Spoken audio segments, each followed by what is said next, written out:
त्वष्टा ने एक वो यज्ञ से एक बेटे की उत्पत्ति हुई। उनका नाम हुआ वृत्रासुर। वृत्रासुर पैदा तो हो गए, पर ये श्लोक के गलत उच्चारण की वजह से वध करने के बजाय उनका इंद्रदेव से वध होना निश्चित था। पर जब वृत्रासुर का जन्म हुआ तो वो सारे देवता बहुत लोगों के पास भागे कि भाई हमारा वध होने वाला है, हमारा वध होने वाला है।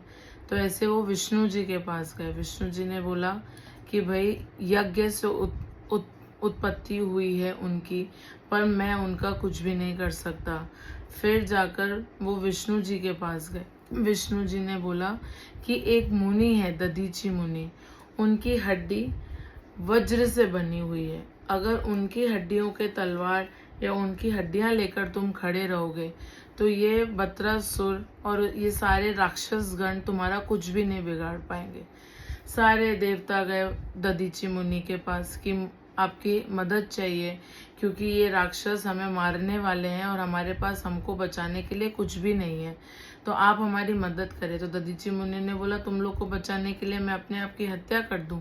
बोला, हाँ आप कर दीजिए, क्योंकि हमें आपकी हड्डी चाहिए।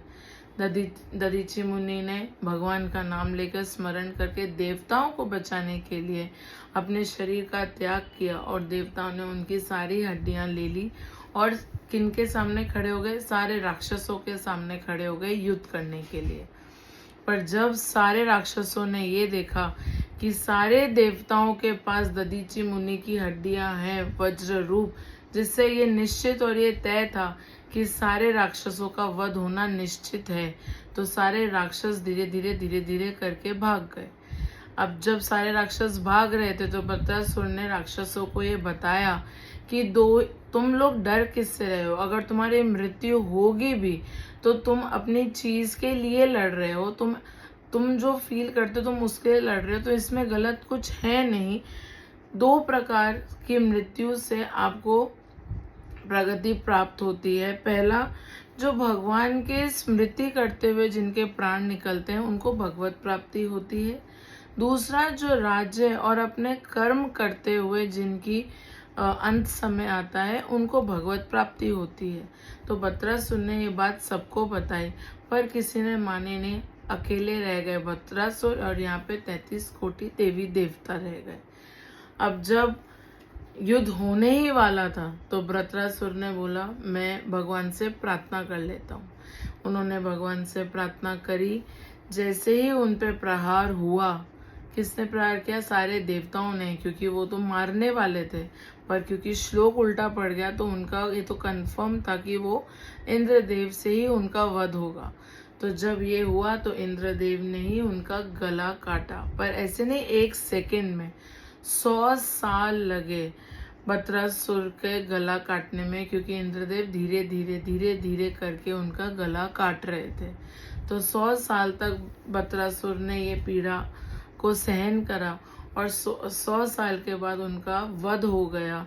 और जब उनका वध हुआ तो वो कहीं और नहीं गए, वो श्री धाम गए, क्योंकि वो यज्ञ से प्रकट हुए थे और श्लोकों के गलत होने की वजह से उनका वध एक राजा इंद्र, जो स्वर्ग के राजा थे, उनसे हुआ।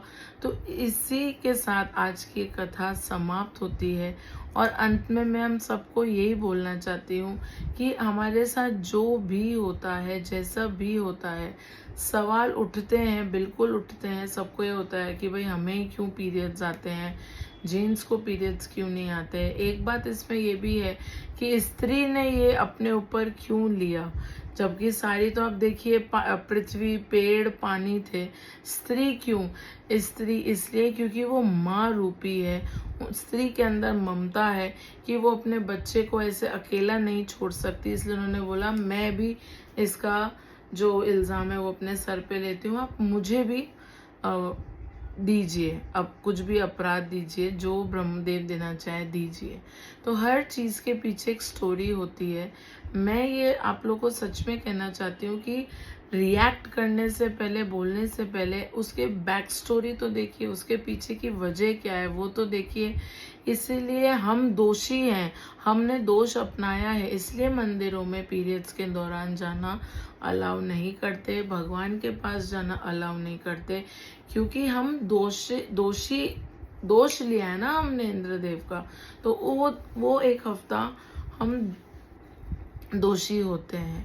इसलिए सभी से ये प्रार्थना है कि जो पहले के लोगों ने हमारे कायदे कानून बनाए हैं उन्हीं को ही फॉलो करें, क्योंकि अब तो कथा आप सब लोग के सामने है, और आगे आप लोग को जैसा ठीक लगे। हरे कृष्णा, धन्यवाद।